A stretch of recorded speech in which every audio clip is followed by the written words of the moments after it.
nacer te lleva a la evolución de tu conciencia, al despertar de la divinidad que hay en vos. Acompáñame todos los domingos a las 16 horas por FM Wilde 88.7. Te espero.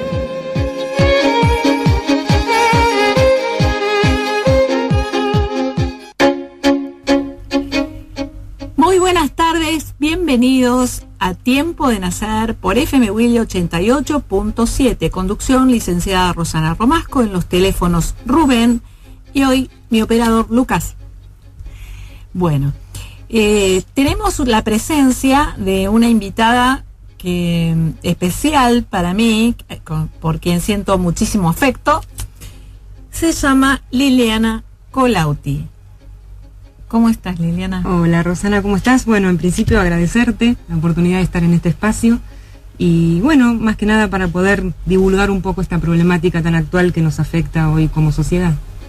Bien, hoy estuve publicitando, bueno, días anteriores, Liliana saca su primer libro, Prohibir al Padre, así que ahora vamos a charlar un poquito de eso. Lili, la verdad que desde el título ya empezamos con las preguntas. Así es. ¿Cómo surgió esto? Título un poco fuerte, tal vez. En realidad, a mí esta problemática social actual me surge a partir de la carrera. Cuando yo estoy cruzando la carrera, veo que hay un bache ahí en este sentido, ¿no? Que en un punto se habla mucho de diferentes violencias, de diferentes tipos de violencias, y no se tocaba el tema de los hombres, ¿no? De la figura del padre. Exactamente, qué pasaba con este corrimiento que hay un poco en la sociedad actual de la figura del padre. Y bueno, pregunté mientras cursaba la carrera, no tenía muchas respuestas, y entonces dije, bueno, voy a poner a investigar. Y así fue, y bueno, así me llevó más o menos 2 años esta investigación, y concluyó en el libro. Excelente. Esta investigación, vos decías, no hay material, o no hay gente, digamos, que se dedique, profesionales que se dediquen específicamente. No, la verdad es que es una problemática que no es tan conocida en principio. Hay asociaciones que se encargan de este tipo de problemas, que ahora vamos a explicar un poquito qué es, pero no hay mucha bibliografía al respecto. Hay autores, pero no hay tantos que se dediquen a esto, y bueno, eso fue lo que me intrigó un poco, ¿no? El tema de tratar las problemáticas de las minorías, que muchas veces quedan un poco de lado. Creo que no por ser minorías uno no tiene que ocuparse de estos problemas, ¿no? Seguro. En un punto a mí me gustaría aclarar algunas cosas básicas que tienen que ver, porque muchas veces cuando yo planteo el tema surgen preguntas en la gente, y me parece que ahí hay que hacer un distingo en esto. Hay muchas inquietudes acerca, y lo cual yo también por supuesto apoyo, el tema de la violencia de género en estos tiempos que estamos viviendo, de la violencia de género con el tema de los femicidios, y realmente es una problemática muy tremenda. Las estadísticas son aberrantes en nuestro país, en toda Latinoamérica y en el mundo todo, diría. Pero este libro no tiene nada que ver con eso. Por supuesto que yo repudio absolutamente todo tipo de violencia de género, tanto hacia la mujer, bueno, como hacia los niños también, por supuesto. Estoy absolutamente en contra, ¿no? Eso es más está decirlo. Pero hago esta aclaración porque muchas veces se confunde la problemática de este libro con eso. Lili, corrígime porque, bueno, Liliana me regala este libro y todavía no lo leí, pero quiero hacerte una pregunta. Esta violencia de género, es decir, todo tipo de violencia, se me ocurre pensarlo así, tiene que ver con prohibir al padre. Y un poco, no sé qué dice el libro, pero digo, esta figura tan importante, ¿no? Que ahora vos despejarás algunas dudas, pero me parece que nace, por eso estoy de acuerdo con vos, que es una problemática terrible, esta de violencia de género, pero creo que tu libro apunta al origen de la violencia. Exactamente, esta falta de la ley paterna, que después si querés lo aclaramos un poquito de qué se trata, pero sí, claro, en lo social influye mucho y tiene repercusión después en esto otro que se desencadena. En los posteriores vínculos. Exactamente. Eso, por un lado, y por otro lado también aclarar que si bien el libro se llama Prohibir al padre, y yo lo escribí pensando en el corrimiento de la figura paterna, esta problemática surge también no solamente de la prohibición del padre, sino que pasa al revés también. Hay muchas madres que son impedidas injustamente de estar con sus hijos. No solamente los padres están prohibidos a través de cuestiones injustas que ahora vamos a explicar, de ver a sus hijos, sino que también pasa al revés. De hecho hubo un caso muy paradigmático acá en el país, de esta mujer Gabriela Arias Uriburu, no sé si lo recordás, que bueno, ha sufrido tanto ella por no poder ver a sus hijos. De todas maneras ahí entraba una cuestión religiosa, cultural, que no tenía nada que ver con esto, ¿no? Pero de todas maneras tuvo ella también una restricción de poder ver a sus hijos, y en ese caso fue al revés, fue ella la que no podía verlos. Yo me ocupo de los padres separados injustamente de sus hijos porque es la mayoría en realidad. Es mayoría y aparte es función. Exactamente, es función, ¿no? Sí, tal cual. Porque si pasa con la mamá, de todas maneras hay una función ahí que hay que regular. Claro, tal cual.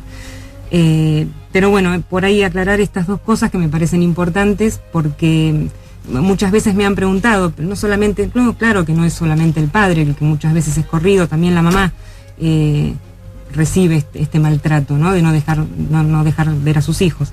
Pero en general las estadísticas van más para el lado del padre, son más los padres que son separados de sus hijos. Quizá por esta cuestión de cuando hay una separación, igual te voy a hacer otras preguntas, pero cuando hay una separación el papá se va de casa. En general quizá a veces pasa eso y en general sucede eso, sí. Los niños más pequeños en general quedan con la madre.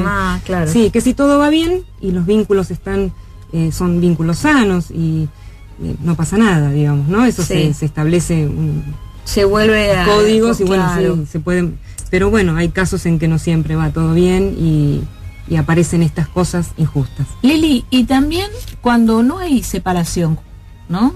Y también debe ser aplicable prohibir al padre. Sí, o sea, cuando no se sostiene la función. Sí. También. Cuando hay padres convivientes, sí, también lo aborda el libro, cuando hay, porque está... Soy clarividente yo. Sí, más o menos. Es que el título por ahí dice bastante también.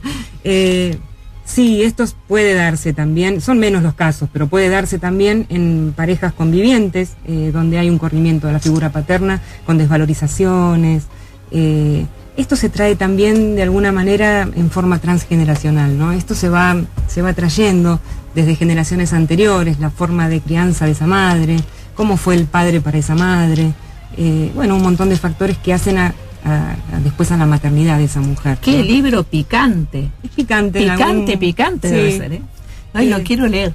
Tiene algunas cuestiones, sí, por eso yo te pedí de hacer estas aclaraciones, porque muchas veces se puede malinterpretar, pero realmente es una problemática, otra más de las problemáticas familiares que existen actualmente en la sociedad. Y de las que me parece que hay que ocuparse, porque además esto también tiene que ver con la sociedad que tenemos. Exactamente. Entonces, por eso vos me decías, es un poco controvertido, no sé, pero me parece, yo siempre repito, hice un programa con el tema de, creo que fue para el Día del Padre, con el tema de función paterna, y yo sé, mucha gente te lo agradece y otra gente se enoja. Claro. Porque lo toma como algo muy personal o no puede ver más allá que vos estás aclarando, que de repente todo aquello que sucede en la sociedad parte de la falta de la ley paterna. De la falta de la ley. Exactamente, sí. Sí, muchos de los desmanes sociales que vivimos actualmente tienen que ver con eso. La ley paterna, uno dice la ley paterna y suena como muy fuerte también. Lo que pasa es que la gente dice mi papá, no es tu papá, es el padre. Exactamente. Esto de la ley, que yo a veces lo explico un poco para que se entienda, es esta cosa de que el padre se meta entre la madre y el hijo para generar una cierta separación sana, ¿no? Que es indispensable para que el hijo pueda salir a la cultura y para que pueda salir a la exogamia, como dice Freud, ¿no? Lili, ¿se ve mucho esto en consultorio? Esto se está viendo, lamentablemente, cada vez con más frecuencia, sí. Ya venimos de largo, ¿no? Sí, ¿se ve más? Se ve en la clínica, se ve el sufrimiento de los padres que son separados de sus hijos de manera injusta. Cuando digo de manera injusta, me refiero tal vez a falsas denuncias, a restricciones de contacto donde no debería haberlas, porque no está comprobado, vuelvo a repetir, siempre que haya un riesgo para la mujer o para el niño, por supuesto, es una herramienta fundamental que caiga la ley, y esas personas deben estar, por supuesto, con el peso de la ley encima. Pero en los casos en que son injustas, realmente se genera un sufrimiento, un padecimiento, tanto del padre, pero a mí lo que más me interesa recalcar es el padecimiento de los niños, porque este libro, si bien se llama así, Prohibir al padre, y abordo, por supuesto, el tema del padre, va más enfocado a los derechos humanos de los niños, más que nada en la defensa de los derechos humanos de los niños, a tener un padre y a tener una madre, porque en realidad no se le puede quitar la mitad de la historia a un ser humano, ¿no? Digamos que no somos nada sin nuestra historicidad, sin nuestra historia, y si quitamos una parte, como lo es el padre, le estamos quitando la mitad de la historia a ese sujeto, que está en vías de subjetivación, si se quiere, ¿no? Excelente, la licenciada Colautti. Excelente profesional, excelente persona. Vamos a un tema que quiero de María Marta Serra. Seguimos en el aire por FM Wilde 88.7. ¿Querés llamar, salir al aire, dejar un mensaje? Te paso los teléfonos 4207-5454, 4207-5439. Seguimos disfrutando con la licenciada Colautti y hablando de su libro. Liliana, ¿nos puedes contar algo y adelantar algo del libro? Sí, cómo no. Bueno, en principio yo lo que hice fue dividir este libro en 3 grandes partes, ¿no? En 3 grandes secciones, donde hablo en la primera parte de la madre, en la segunda parte del padre y en la tercera parte del hijo. En principio tiene un abordaje psicoanalítico, filosófico, pero digamos que está escrito en un idioma más o menos fácil, como para, más coloquial, como para que tiene, por supuesto, cuestiones psicoanalíticas y filosóficas, pero bueno, para que pueda tener llegada, que es lo que a mí me interesa a todos. Claro, exactamente. En la primera parte, que es el tema de la madre, yo lo que me pregunto, y es lo que quise tratar de desarrollar, es qué le pasa a esa madre para prohibir al padre. Para prohibir al padre, exactamente. ¿Cuáles son sus mecanismos psíquicos? ¿Qué es lo que ha vivenciado ella en su infancia o como madre posteriormente? Para llegar a este punto tan fuerte, ¿no?, de la prohibición del padre a sus hijos, ni más ni menos, ¿no? Prohibirle la figura del padre, del hombre que ella eligió, en definitiva. Claro, Lili, cuando hablamos de prohibir, no es solamente, padres separados, no ves a tu padre, por ejemplo, no es eso, sino también, yo te preguntaba, conviviendo, prohibir al padre, eso lo tratás, ¿cómo se puede plasmar? Eso, con la descalificación. Exactamente, con las desvalorizaciones. Esto tiene mucho que ver con cómo fue esto que te decía yo antes, de la transmisión transgeneracional, de cómo fue criada esa madre. Eso a la gente le interesa, a la audiencia, a todo el mundo le interesa. Bueno, pasó? Sí, porque es muy interesante, porque la verdad es que nosotros estamos influenciados no solamente desde lo actual, sino que tenemos, como te decía antes, una historia, no somos nada sin nuestra historia, y bueno, no solamente la generación anterior, sino la anterior también puede tener influencias en el desarrollo psíquico, ¿no?, de una persona. Y en este caso, con este problema, en general se da en familias donde hay clanes femeninos, o donde se genera como guetos femeninos, como la figura, ¿no?, fuerte de la madre. Exactamente. Y hay desvalorizaciones hacia el padre. Por ejemplo, hacia el padre y hacia el hombre, ¿no? Hacia el hombre en general, ¿no? Pero bueno, en este punto sería el padre. Para que se entienda un poquito mejor, qué sé yo, frases coloquiales, así como uno puede escuchar con frecuencia, no importa si papá no va a las reuniones del colegio, lo importante es que esté mamá. Si papá no te deja ir, vemos cómo lo convencemos. O sea, una cuestión de desvalorización, ¿no? Estas cosas que parecen cotidianas y sin importancia, pero que bueno, eso a lo largo del tiempo va dejando una huella en la psiquis de los niños. Totalmente. Ahora, esta mamá, porque vos decías recién, bueno, tiene, con su historia, sus padres, que pueden no, seguramente algunas se darán cuenta, otras no, ahí entraríamos en otra historia, pero, o sea, ¿qué le pasa con necesitar atrapar a ese hijo? Bueno, lo que sucede ahí puede ser esto que vos decías antes, de que ella no haya tenido una buena transmisión de la ley del padre, ¿no? Claro. por eso en uno de los capítulos yo hablo de cómo fue el padre de esa madre, sí, también. Si estuvo ausente, si fue golpeador, si fue de un padre desvalorizado por la madre, bueno, un montón de circunstancias. Que podría entonces, discúlpame, para que se entienda, que podría estar esa madre repitiendo historia. Exactamente. O reparando. Repitiendo, diría. Repitiendo. Sí. No, decía o reparando, que son ninguno, claro, de los dos caminos, claro, son sanos. Claro, tal cual. Bueno. Sí.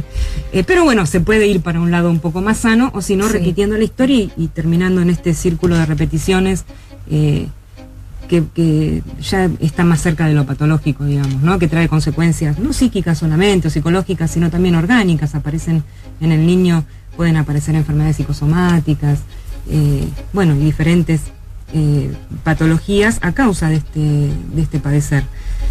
Eso en cuanto al capítulo de la madre, donde yo me preguntaba justamente, ¿no? ¿Qué es lo que le pasa a esta madre para llegar a hacer esto? En el otro capítulo, en la otra parte del libro, yo hablo del padre. ¿Qué le pasa a este padre que es prohibido? Y en este punto, bueno... ya se pone difícil tu libro, ya se va poniendo más complicado porque... ¿Qué le pasa a este padre? Este padre se siente justamente, en principio, cuando aparece en estos episodios, la sorpresa, ¿no? Primero es la sorpresa, cuando va a buscar a los niños y no se los dan, sí, cuando ponen excusas, estas madres para que el chico no vaya con el padre. Sí. Bueno, diferentes circunstancias que pueden ir apareciendo y aparece la sorpresa, hasta que por último toma conciencia de que algo está pasando y, bueno, llega en definitiva la restricción de contacto y muchas veces llegan las falsas denuncias. Sí. Ahí es cuando el padre se siente... Hay un autor que habla de la desertización, de que el padre queda como un desierto, ¿no? Sí. Es como una dificultad en el sí mismo, digamos, una pérdida del sentido de la vida, porque vos fíjate que se le está prohibiendo ni más ni menos que a un hijo, ¿no? También los padres pueden tener secuelas y hacer enfermedades psicosomáticas como las que te nombraba, en el caso del padre, cardiovasculares, bueno, distintos tipos de patologías orgánicas o psicológicas como depresiones y hasta pueden llegar a veces al suicidio. Ahora, Eli, por ejemplo, este padre, que a su vez tiene su propia historia con sus padres, algo también tiene que ver en esta situación que queda descalificado. Sí, ¿no? hay algo que ver de eso también, debe haber, y también probablemente. Sí. ¿Por qué sucede? ¿Cómo llegó a esa situación? No sé. ¿Por qué tolera la violencia? ¿Por qué tolera la violencia? Claro, hay un capítulo que se llama justamente... ¿Viste? Seguí con tus percepciones. Seguí con tus percepciones. Justamente si tolerar la violencia es un síntoma por parte del padre, ¿no? Y yo creo que sí, que en un punto el padre arrastra, como vos decís, una historia también que trae aparejado todo esto después de la tolerancia, porque el padre que sufre este tipo de problemas, que es alienado de alguna manera, ¿no? Sí. Y corrido de esta función, empieza a tener una serie de avatares donde su vida cambia absolutamente. Tiene que empezar a transitar los pasillos de tribunales para poder... que tiene que ver justamente con la ley. Que tiene que ver justamente con la ley, para, bueno, no solamente corroborar de que estas denuncias sean falsas, que eso lleva un montón de tiempo, años muchas veces, pero bueno, la cuestión económica que está en el medio, porque esto tiene un costo que no todos los padres pueden sostener, y en el medio la desvinculación, porque en estos años que yo te digo que duran estos procesos, donde la ley ahí también queda un poco relegada, ¿no? Y no se ocupa tanto de este tipo de problemas, y pasan los meses y pasan los años, y lo peor de todo es que ese vínculo se va deteriorando cada vez más, el vínculo del padre con el hijo, y eso cuesta un montón después volver a revincularse, ¿no? Claro. Esto también por ahí trae aparejado un tema que también es muy controvertido, a ver, y que se llama síndrome de alienación parental, que yo, como te decía, como hice una investigación en este libro, investigué y bueno, llegué a un montón de escuelas y un montón de abordajes. Bueno, una de las cuestiones a través de las cuales se aborda este tema es el síndrome de alienación parental, que te decía es un poco controvertido porque... Explícalo más fácil para la audiencia. El síndrome de alienación parental es una serie de signos y de síntomas, por eso se llama síndrome, que tiene que ver con esta separación del padre con los niños. Y las repercusiones las tienen tanto el padre, es decir, en este caso yo hablo del padre porque tomé el padre en el libro, ¿no? Pero puede ser tanto el padre como la madre, es decir, el autor que lo desarrolló y que lo acuñó por primera vez este término, él hablaba de la alienación parental en tanto madre o padre, o sea, que cualquiera de los dos progenitores podían sufrir esta problemática. Bueno, es separado injustamente de sus hijos, y ahí empieza toda una serie de acontecimientos que pueden ser de leves, moderados o graves, la intensidad, ¿no? Muchas veces el síndrome de alienación parental, cuando es leve, empieza con ciertas dificultades para las visitas, ¿sí? Con ciertas restricciones para las visitas. Cuando ya es moderado o medio, el progenitor que está alienando a ese niño ya empieza a utilizar otras tácticas, otras excusas, digamos, ¿no? Y ya cuando se transforma en grave, los niños ya empiezan con perturbaciones, porque pensemos que esto se da en un contexto familiar donde los niños tenían una buena relación con el padre, y de pronto no pueden verlo, ¿no? Se genera la restricción de contacto, los niños no pueden ver a su padre y se corta un vínculo que era bueno, digamos. Sí. Por eso es tan complicado esto, y por eso trae tantas secuelas, digamos. Lili, ¿sabes qué pensaba desde que supe y vi la tapa de tu libro, ¿no? Se me ocurrían muchas cosas, porque sí, es una problemática que yo muchas veces lo di en charlas, es decir, está muy en la superficie, ¿no? Cada vez más, y así con lo que se ve en la violencia, bueno, lo que estábamos hablando antes, ¿no? Se traslada a una violencia social, a todo tipo de violencia. Yo pensaba en estos padres que, viste que para ser padre hay que dejar de ser hijo, ¿no?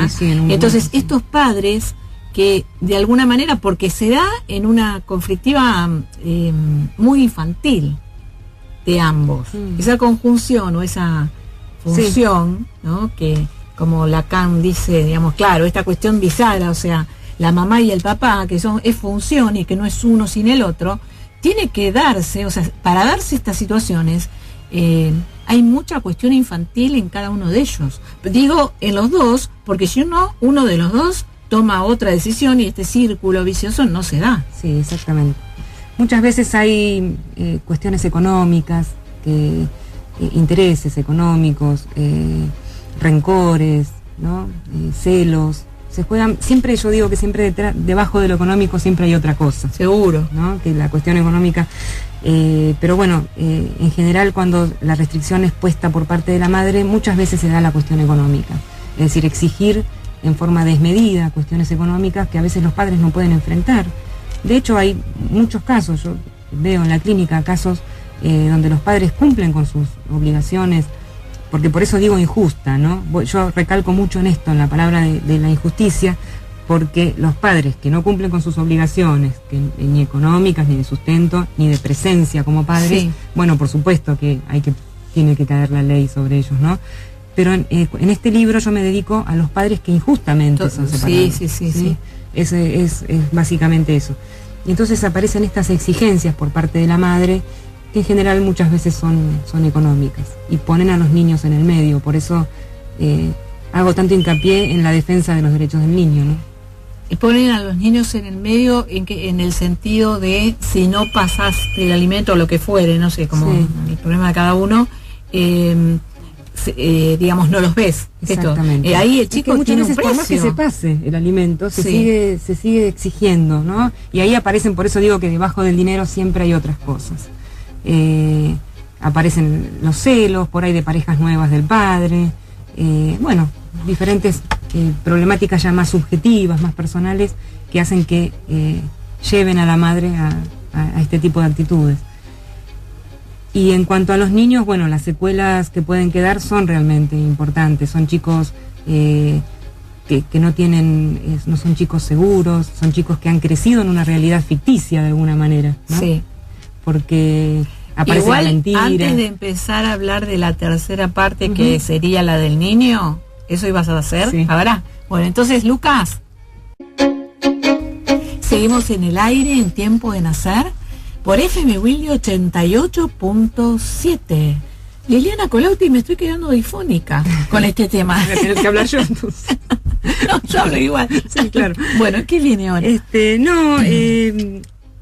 Quería contarte que, bueno, uno de los libros en los cuales yo me basé, porque la verdad es que yo de leyes no entiendo y no quiero meterme en ese campo porque no me corresponde, pero bueno, a través de la investigación yo fui tomando cierta bibliografía, y Eduardo Cárdenas, que es un ex juez del Fuero de Familia, tiene un artículo muy interesante que se llama El abuso de las denuncias de abuso.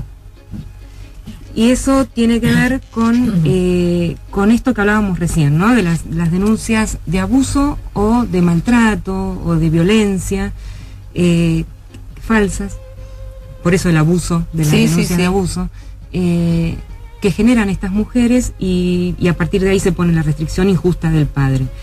Claro, es un tema muy delicado, está dividido por un hilo muy fino porque hay niños en el medio. Entonces esto tiene que ser yo entiendo eso, ¿no? Tiene que ser muy bien estudiado y llegar bien a una buena conclusión, porque los que están en el medio son los niños. Entonces, por eso es un tema tan delicado que hay que estudiarlo muy en profundidad. Este abuso de las denuncias de abuso que habla el doctor Cárdenas es justamente lo que pasa en los juzgados. Los juzgados están abarrotados de denuncias que tapan a las verdaderas, y ese es el problema más importante, ¿no? Porque como decíamos al principio del programa, hay muchísimas, lamentablemente, mujeres que sufren de verdad violencia de género, y que es absolutamente repudiable, y que van a hacer las denuncias y se tardan a veces un tiempo que no llega a tiempo, ¿no? Justamente. Por eso muchas son muertas tantas mujeres por hombres que ya tenían denuncias previas.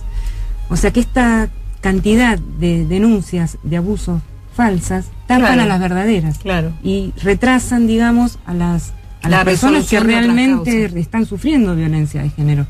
Es una cuestión muy complicada que abarca no solamente la cuestión psicológica, sino también lo legal, y bueno, los peritos, los profesionales, psicólogos, abogados, bueno, hay todo un entramado, ¿no? Donde están involucrados todos estos profesionales, que es, como te decía, es un hilo muy finito que hay que tener mucho cuidado, porque están los niños en el medio, puede ser verdad o puede ser mentira. Entonces, en el caso de hay que corroborar, exactamente, tienen que ocupar. Lo que pasa es que esta cantidad y este exceso de abusos, de denuncias falsas, tapan a las verdaderas. Y ese es uno de los motivos también, ¿no? Que obstruyen ahí al accionar. También ahora va otra pregunta, porque estos padres de los que yo te hablaba, de determinada inmadurez, es decir, de qué manera también se puede ayudar para la resolución de esto. Está muy bien esto de tu libro, de apuntar a ver si pueden comprender, de divulgarlo de manera, a ver si se puede hacer algo desde ese lugar, no esperar todo de la justicia. Quiero decir que nos saluda Silvia, dice que está escuchando el programa, muy interesante, la felicito. Bueno, muchas gracias. Un beso, Silvia, gracias por escuchar y estar siempre. Te espero acá para que vengas a cantar, ya te dije, ¿eh? Bueno, dale. Bueno, me parece que eso básicamente es la temática del libro, y hay algo que está muy en boga, que se está poniendo ahora como más, por suerte, ¿no? Un poquitito más conocida la temática, algo que se llama la mujer Medea. La mujer Medea, bueno, es un mito griego, en realidad es una tragedia griega, y este mito se trata, en pocas palabras, de una mujer que mata a sus hijos en venganza del marido, ¿no? Es hija del rey del Cólquida, ¿no? Es una obra de Eurípides, es una tragedia griega de Eurípides, y Medea es la hija del rey. Bueno, se casa con Jasón, y él decide más con el tiempo quedarse con otra mujer. Ella no soporta esta infidelidad y en venganza mata a sus hijos. Es un poquito lo que hablábamos antes, ¿no? Esto de la venganza, la venganza a cualquier precio, y con lo que más duele, ¿no? Que es con los hijos. Esto es un mito, esto es una tragedia griega, es una cuestión. Bueno, el psicoanálisis se ha valido mucho de los mitos, ¿no? Freud, sobre todo, ha utilizado mucho las mitologías, claro, el de Edipo, sí. Y sí, hay muchos, para hacer su teoría. Esto de la mujer Medea, bueno, lamentablemente hace poco creo que hubo un caso en Tucumán de una mujer que ha matado a sus hijos, pero yo me refiero no solamente a lo fáctico de matar al hijo, ¿no? Concretamente, sino justamente de simbólicamente dejar a esos hijos sin el padre, ¿no? Dejarlos sin la ley simbólica. Sí, me quedé pensando esto, digo, en venganza, por más que sea de un mito, ¿no? Y bueno, de hecho vemos en la realidad terribles cosas. Entonces,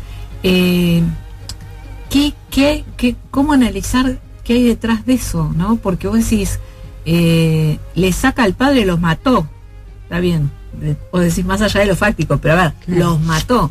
La venganza, te saco lo que vos más querés, o te saco... Sí, en este caso particular la verdad es que no sé bien los pormenores del caso, pero en este caso sí los mató, pero yo me refiero más a lo simbólico, ¿no?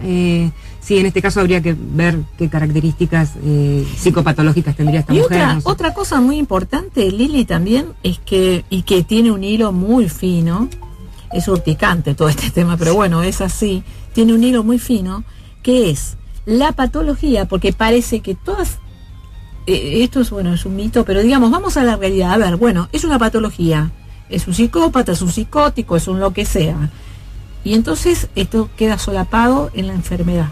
Entonces tenés la gente que necesita creer que lo que sucedió porque hay un enfermo detrás, y la gente que se indigna porque dice tiene conciencia de lo que hace. ¿No? Sí.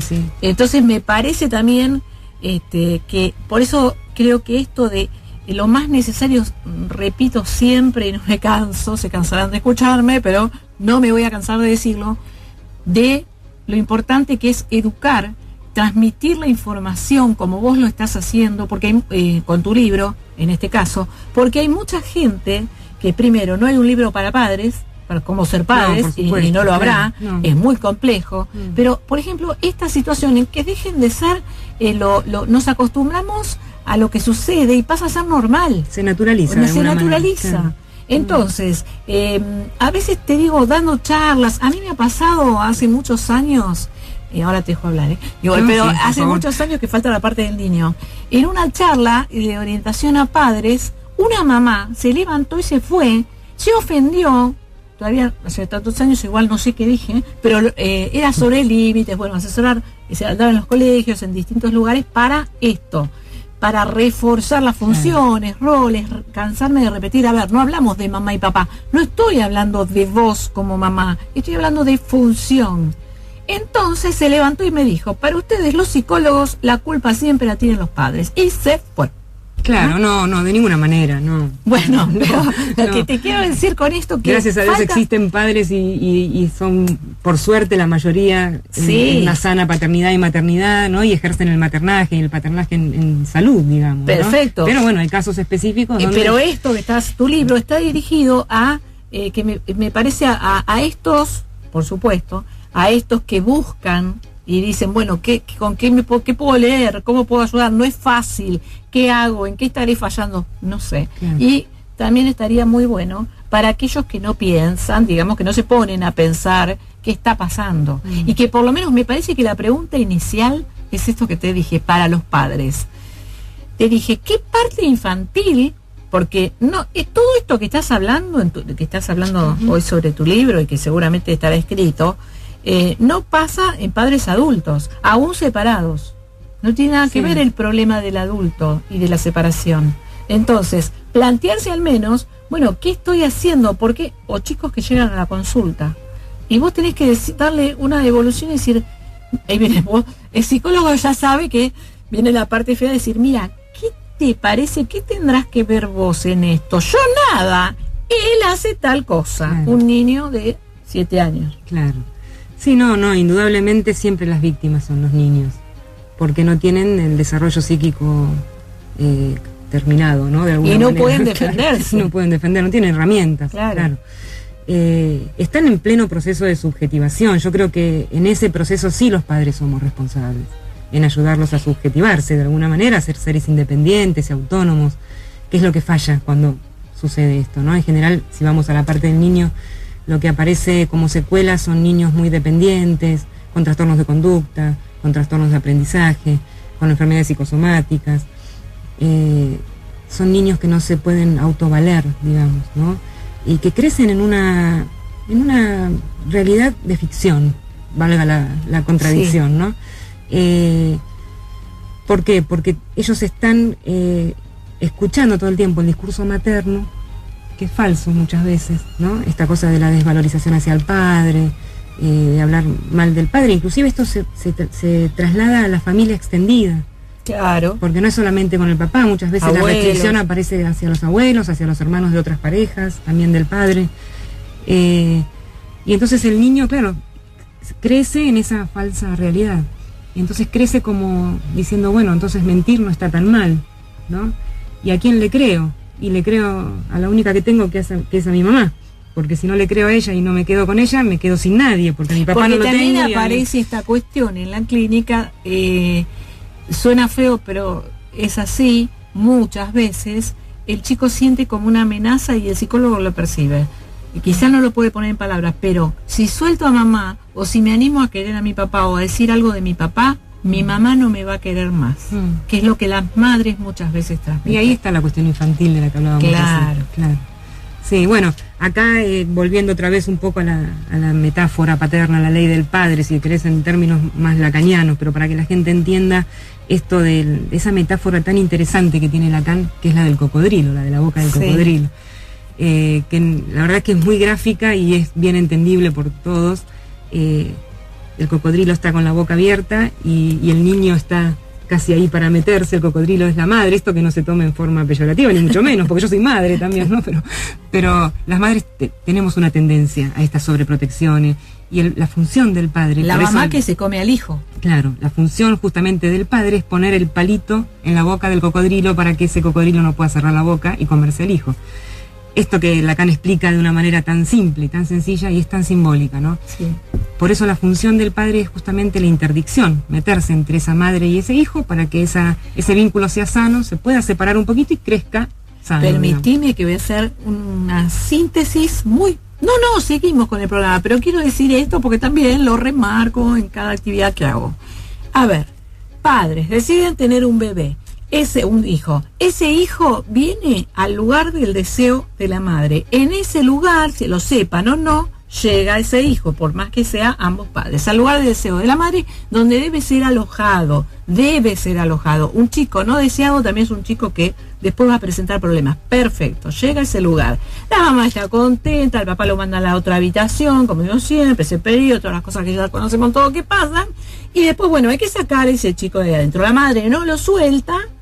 No, esto también es figurativo, sucede, sí. Pero bueno, lo que está tratando de explicar Liliana con esto del cocodrilo y el palito es esta madre que también me recuerda a Melanie Klein, ¿no? Que no devore a ese hijo. Exactamente. Entonces, porque ese hijo viene a completarme como madre, está perfecto, pero luego que lo que se llama el triángulo, el Edipo, la terceridad, tiene que salir de ese lugar y tiene que quedar lo que se llama la exclusión de la escena primaria.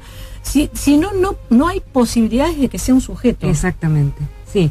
Bueno, seguís con tus percepciones porque hay un capítulo del libro que se llama... ¿Me vas a seguir queriendo? Sí, por supuesto, que te estoy más haciendo? Que antes. Hay un capítulo justamente que habla de la sana exclusión. Porque claro, esto que vos decías al principio, es normal que suceda esto cuando se produce la maternidad y la paternidad. El padre queda sanamente excluido por un tiempo, pero bueno, si esto se prolonga en el tiempo ya toma el tinte más de patología. Mirá, acá tenés un fans, Mariano. 1000 felicitaciones a Lili por el libro, una genia, un beso. Uy, un beso grande a Mariano. Ese es mi hijo, el amigo de mi hijo. Justo el amigo tuyo, que justamente te felicita a vos. Un amor, sí, un amor total. Un beso grande, dale. Bueno, eso básicamente, ¿no? Que el padre pueda meterse ahí en el medio de la madre y del niño para poder generar esta separación. Y te lo completo también, que es... este padre, metáfora paterna de Lacan, esta mamá que con su deseo hacia ese hombre, ¿sí? sostiene la función paterna. Por eso esto que explicaba Liliana acerca de un padre descalificado es aquel padre no deseado por esa madre. Entonces me completo con ese hijo o con tantos hijos como tengan, no importa, va más allá, y entonces me completo con eso. Y se genera un vínculo más simbiótico que patológico. Exactamente. La parte del vos lo dividiste en tres partes, lo dividí en tres partes, madre, padre y niño. ¿Sí? Niño, ¿ahí queda algo más? Y no, creo que ya más o menos expliqué.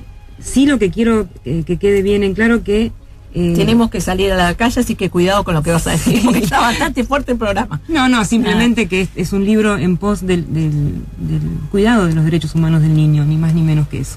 Es un libro dedicado a los niños. Si bien se llama Prohibir al padre, es un libro para los niños. Dedicado a los niños. Sí.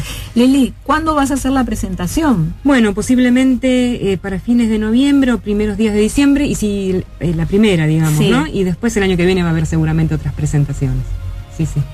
Bueno, vas a pasar la información. Voy a pasar la información yo también para ver el lugar donde es y sí, se van a repetir varias. Ahora nos queda un ratito de programa, te quiero aprovechar. Vos que me querés ir rápido, porque por favor también de estar aquí hoy. No. Estoy muy contenta, pero si no... yo te agradezco muchísimo la invitación.